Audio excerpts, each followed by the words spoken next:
Hello everyone, welcome back to my channel Tara Madhu की रसोई। तो फ्रेंड्स, जब आप कोई काम करते हैं, स्पेशली सोशल मीडिया पर पोस्ट वगैरह करते हैं, तो आपके सभी आसपास के जानने वाले, आपके रिश्तेदार आपको आपके काम से भी पहचानने लग जाते हैं।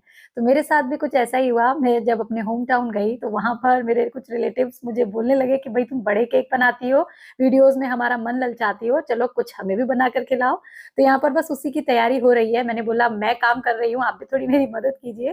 तो ये मेरे जीजाजी हैं, मतलब नंदोई जी हैं, और मेरी देवरानी है।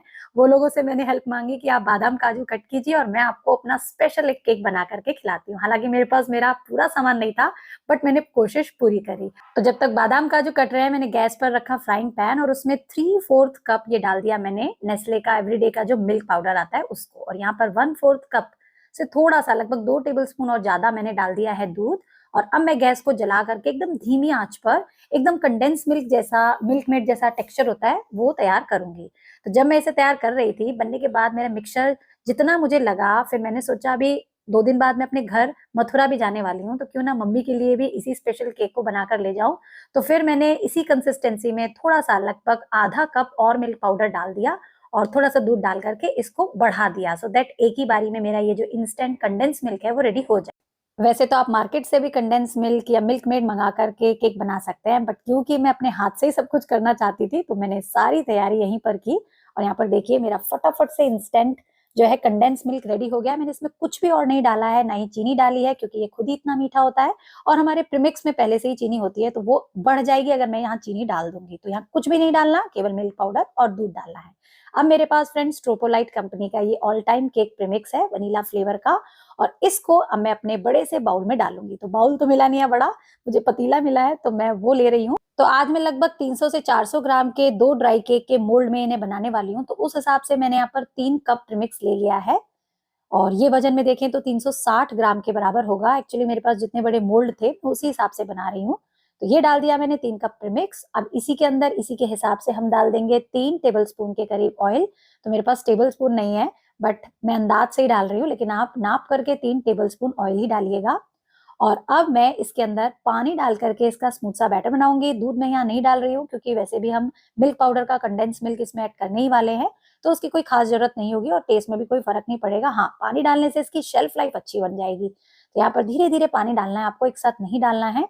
और इसकी सारे लम्स हमें डिजोल्व कर देने और इसका एक स्मूथ सा बैटर हमें रेडी करना है, जैसे हम केक वगैरह का रेडी करते हैं। और यहाँ पर ध्यान देने वाली बात यह है फ्रेंड्स, कि जब भी आप ड्राई केक बनाए तो बैटर थोड़ा सा थिक रखें, यानी कि गाढ़ा। तभी आपका ड्राई केक जो है वो अच्छा राइज होगा और उसमें क्रैक्स भी नहीं आएंगे। मैंने यहाँ पर थोड़ा सा पतला इसलिए रखा था, क्योंकि अब मैं इसमें कंडेंस मिल्क डालूंगी, ड्राई फ्रूट्स डालूंगी, तो ये अपने आप ही थिक पेस्ट के फॉर्म में बन जाएगा। ये देखिए अभी गाढ़ा हो गया है और बिल्कुल ऐसा ही हमें चाहिए।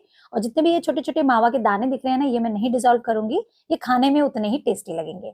अब मैं इसके अंदर ऐसे ही कलरिंग के लिए डाल रही हूँ येलो कलर। और ये मैंने फ्लेवर सम शॉप जो वकार पुणे में है, जिसका मैं ऑलरेडी वीडियो आपके साथ शेयर कर चुकी हूँ, वहीं से मंगवाए हैं और बहुत ही बढ़िया है। 4 से 5 ड्रॉप में बढ़िया कलर आ जाता है। और यहाँ पर क्योंकि मेरा सामान मुझ पर पूरा नहीं था, तो मेरे पास इलायची फ्लेवर था फ्रेंड्स किचन में, तो वो लगभग मैं ½ टी स्पून के करीब इसमें डाल रही हूँ और इसी से इसके अंदर आएगा फ्लेवर। तो जिन लोगों के पास फ्लेवर नहीं होता, वो लोग इमरजेंसी में इलायची को चीनी के साथ मिक्सर में पीस करके डाल सकते हैं, नहीं तो मार्केट से भी ले सकते हैं। जैसे भी चाहे आप फ्लेवर ऐड कर सकते हैं। और अब इसमें थोड़े थोड़े काजू बादाम जो कट करके हमने रखे थे, वो ऐड मैंने कर दिए हैं। पूरे नहीं करेंगे, थोड़े से हम ऊपर से गार्निशिंग के लिए रखेंगे। और अब मैं इसे कर रही हूँ मिक्स। और यहाँ देखिए कलर कितना डार्क आ रहा है। मुझे अंदाज नहीं था कि इसके 4-5 ड्रॉप ही इतना डार्क कलर दे देंगे, अदरवाइज मैं 2 ही ड्रॉप डालती।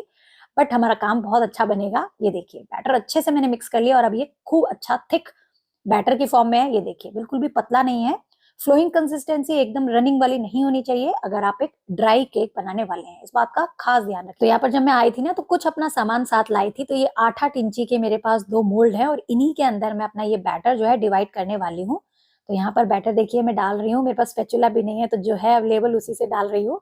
और थोड़ा थोड़ा करके आपको इसको लगभग 1/4 तक ही भरना है, क्योंकि ये अच्छे से राइस भी होते हैं और आप इसे अच्छे से पैक कर सके, उसके लिए आपको इसे 1/4 तक ही भरना होगा। और यहाँ पर देखिए आजकल इतनी गर्मियों में मक्खियां हो गई हैं कि मैं बहुत सावधानी से काम कर रही हूँ। आसपास इतनी उड़ रही है कि बस बार बार उड़ाना पड़ रहा है।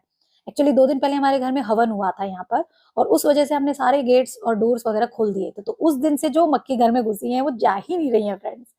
चलिए कोई बात नहीं, गर्मियों में ये प्रॉब्लम है, फेस करनी ही पड़ती होगी। आप लोगों के घर में भी ऐसे ही होता होगा। वैसे तो मैं बहुत ही सावधानी से काम कर रही हूँ, बट आप में से कोई ना कोई जरूर लिख देगा कि आपके काम के आसपास मक्खियां घूम रही थी, बट मैं कुछ नहीं कर सकती फ्रेंड्स, मैं हेल्पलेस हूँ। मैंने बहुत ट्राई किया, बहुत निकाली, लेकिन फिर भी इधर उधर आ ही रही है, आजकल बहुत ही ज्यादा हो गई है। यहाँ पर अब मैं क्या कर रही हूँ, थोड़े से काजू बादाम इसके ऊपर स्प्रिंकल कर रही हूँ, और इसको डालने के बाद अब आपको इन मोल्ड्स को टैप नहीं करना है, इसी तरीके से स्प्रिंकल कर देना। और थोड़ा सा ना मैंने इलायची पाउडर भी ऊपर स्प्रिंकल कर दिया था हाथ से, वो क्लिप मेरी शूट नहीं हो पाई। और यहाँ पर देखिए बढ़िया से काजू बादाम मैंने इसमें डाल दिया। आपके पास जो भी अवेलेबल ड्राई फ्रूट हो, पिस्ता हो, जो भी हो वो डाल सकते हैं। अब यहाँ पर फ्रेंड्स मेरे पास था मेरा राउंड इलेक्ट्रिक ओवन, क्योंकि ओटीजी वगैरह तो मैं यहाँ नहीं लेके आई थी, तो यहाँ पर उसको मैंने प्रीहीट कर लिया था 180 डिग्री पर। अब दोनों ही मोल्ड को मैं इसके अंदर डाल दूंगी, और ये इसमें भी बेक हो जाएंगे, ये कढ़ाई में भी बेक हो जाते हैं, और ओटीजी में तो हो ही जाते हैं। और इन सभी के डिटेल मेथड आप मेरे चैनल से ले सकते हैं। तो लगभग 50 मिनट में फ्रेंड्स, क्योंकि ये दो मैंने एक साथ बेक किए थे, लगभग आप बोल सकते हैं कि 1 घंटे में मेरे रेडी हुए। और यहाँ देखिए इतने गर्म है, मैं कैसे तैसे उठा रही हूँ कपड़े की मदद से, हाथ जल रहा है। और बेकिंग अच्छे से हो गई है। साइड में मुझे हल्का डार्क ब्राउन ज्यादा हो गया है, क्योंकि मैं ऊपर ब्राउन देना चाहती थी, बट इस मशीन में ऊपर टेम्परेचर आ नहीं पाता, तो मेरा बस जितना काम हो गया मैंने उतनी देरी इसमें छोड़ा। और हमारी ये देखिए घर के नॉर्मल से सामान से एक मार्केट का प्रीमिक्स को यूज करके मावा केक रेडी हो गए हैं, और कलर बहुत ही प्यारा है। बट फ्रेंड्स मैं क्या बताऊं कि एक केक तो मुझे काटने को मिला ही नहीं, क्योंकि जिनके लिए मैं बना रही थी वो बस जस्ट जाने वाले थे, तो जल्दी में उनको कट करके मैंने खिला दिया। और दूसरे केक को फिर हमने रखा। और यहाँ देखिए, क्योंकि मेरे पास यहाँ पर मेरी रिंग लाइट नहीं थी, तो बच्चे मेरी हेल्प कर रहे हैं, मोबाइल से टॉर्च की रोशनी दे रहे हैं, सो दैट मैं इसका थंबनेल वगैरह का कोई फोटो खींच सकूं। और यहाँ पर ना मेरा केक पूरा ठंडा भी नहीं हुआ था, बट क्योंकि टाइम कम था, वो जाने वाले थे, तो इसी तरीके से मेरे हस्बैंड ने देखिए पलट दिया है कि केक बाहर आ जाए और हम इसके पीसेस जल्दी से कट कर पाए। ये देखिए कितना परफेक्ट हमारा केक बेक हुआ है। और इस केक के तो जल्दी जल्दी में पीसेस कट करके हमने उन्हें खिला पिला दिया, वो चले भी गए, और मैं वीडियो शूट नहीं कर पाई क्योंकि मोबाइल में बैटरी खत्म हो गई थी। बट जो दूसरा वाला केक था उसके पीसेस कट करके मैं आपको प्रॉपर्ली दिखा सकती हूँ, क्योंकि इसको मैं मथुरा ले जाने वाली हूँ फ्रेंड्स, क्योंकि 2 दिन बाद में जाने वाली थी अपनी मम्मी के घर, तो मैंने सोचा उनके लिए भी स्पेशल ले जाती हूँ बना करके। हालांकि उन्होंने सिखाया है, बट अपना भी कुछ खिला पाऊँ, तो बस उसी की कोशिश में मैंने देखिए हस्बैंड से बोला मैंने, आप पीसेस इसके काट दीजिए क्योंकि ये ठंडा हो गया है। और ये देखिए कितने परफेक्टली आप इसके पीसेस कट कर सकते हैं। तो वो कहते हैं ना फ्रेंड्स, जब मन में इच्छा होती है तो सब काम हो जाते हैं। मेरे पास ना फ्लेवर था, ना कोई और सामान था, ना मिल्क मेड था, ना मावा केक का कोई प्रीमिक्स था बाजार का। मैंने अपने नॉर्मल से प्रीमिक्स में ही घर का मिल्क मेड बनाकर इलायची की मदद से ये ड्राई मावा केक बनाया। और यकीन मानिए इसका टेस्ट जो है वो इतना गजब का था कि जब आप बनाएंगे ना तभी जान पाएंगे। और कलर कॉम्बिनेशन आप देख सकते हैं, कोई भी ड्राई फ्रूट हमारा सिंक नहीं हुआ है। और ये देखिए जो मेरे रिलेटिव्स कुछ खा गए थे और कुछ बच गया था, उसके पीसेस मैं आपको दिखा रही हूँ। ये देखिए, ये थोड़े से बच गए थे, तो ये हमारे यहाँ जो बच्चे अवेलेबल थे उन्होंने सफा चट कर दी। और मेरा एक देवर बोल रहा था कि केक बना के खिलाओ भाभी, तो अब ये देखिए वो आया है, तो वो भी एंजॉय कर रहा है, अपनी वीडियो बनवा रहा है। और ये ड्राई केक को मैंने अच्छे से कट करके पीस करके एल्युमिनियम फॉइल में रैप कर दिया, क्योंकि यहाँ क्लिंग रैप मुझे नहीं मिली, तो आप एल्युमिनियम फॉइल में भी पैक कर सकते हैं। और इसे मैं ले जाऊंगी अपनी मम्मी के घर, और वहां पर जाकर कैसे एंजॉयमेंट हमने किया इस केक के साथ, उसके लिए आप तारामधु डायरीज को जरूर विजिट कीजिएगा। बहुत ही बढ़िया बढ़िया गाँव के ब्लॉग्स में वहाँ शेयर कर रही हूँ, तो जरूर एंजॉय कीजिएगा। और अब कुछ लोग इसकी प्राइसिंग के बारे में पूछेंगे और इसकी शेल्फ लाइफ भी पूछते हैं, तो देखिए इस आराम से एक केक को आप 300 से 400 रुपए के बीच में सेल कर सकते हैं, और शेल्फ लाइफ इसकी 5 से 6 दिनों तक होती है। तो आई होप आज के इस वीडियो से आपने बहुत कुछ सीखा होगा। तो बिना देरी के इस वीडियो को लाइक, शेयर और चैनल को सब्सक्राइब कर दीजिएगा। और ऐसे ही नई नई इंटरेस्टिंग रेसिपीज, केक की डेकोरेशंस को देखने के लिए तारा मधु की रसोई को टाइमली विजिट करते रहिएगा। तो चलिए कल मिलेंगे, bye bye, take care, keep trying and keep baking.